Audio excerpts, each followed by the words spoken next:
हमारी भारतीय शासन प्रणाली में ना एक पद ऐसा है जो बड़ा ही अनोखा और कह सकते हैं कि काफी खास है।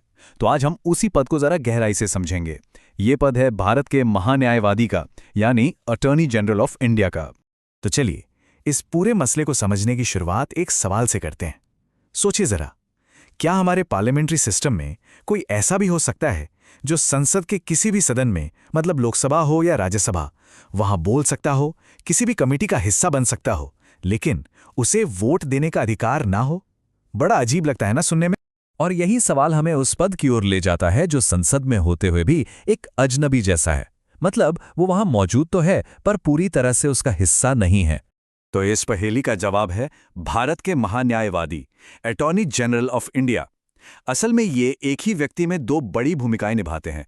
सरकार के सबसे बड़े कानूनी सलाहकार भी हैं और अदालत में उनके सबसे बड़े वकील भी। तो सवाल यह है कि आखिर इनका काम क्या होता है। चलिए इनके जो मुख्य काम और जिम्मेदारियां हैं उनको जरा समझते हैं। देखिए, इनका काम बहुत साफ है। ये सरकार के वकील हैं। राष्ट्रपति जब भी कोई कानूनी मामला इन्हें सौंपते हैं, उस पर सलाह देना या फिर सुप्रीम कोर्ट में सरकार का पक्ष रखना, ये सब इनके काम हैं। लेकिन इन सब में जो सबसे अनोखा काम है ना, वो है संसद की कार्यवाही में शामिल होना।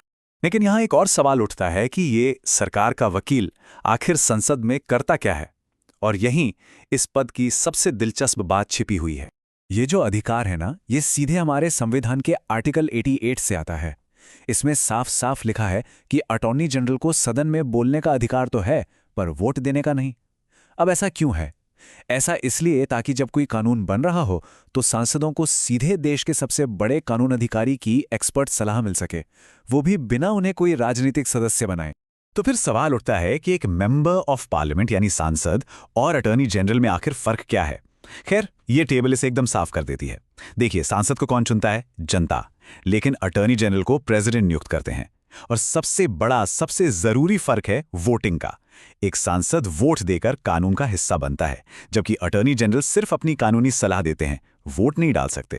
अब एक और सवाल मन में आता है कि इनकी नियुक्ति कैसे होती है और इनका कार्यकाल कितना होता है। यहीं पर कहानी में एक और दिलचस्प मोड़ आता है। हमारा संविधान कहता है कि अटॉर्नी जनरल राष्ट्रपति के प्रसाद पर्यंत पद पर रहते हैं। अच्छा, इसका सीधा सा मतलब यह है कि उनका कोई तय कार्यकाल नहीं होता।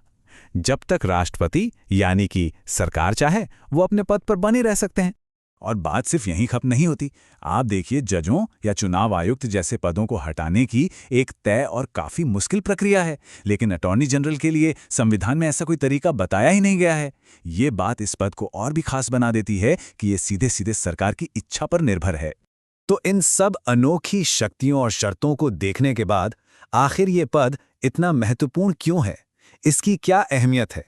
देखिए, इस पद का महत्व तीन बड़ी बातों में छिपा है। पहला, ये सरकार के हर कदम को कानूनी कसौटी पर परखते हैं। ये पक्का करते हैं कि सब कुछ संविधान के दायरे में हो।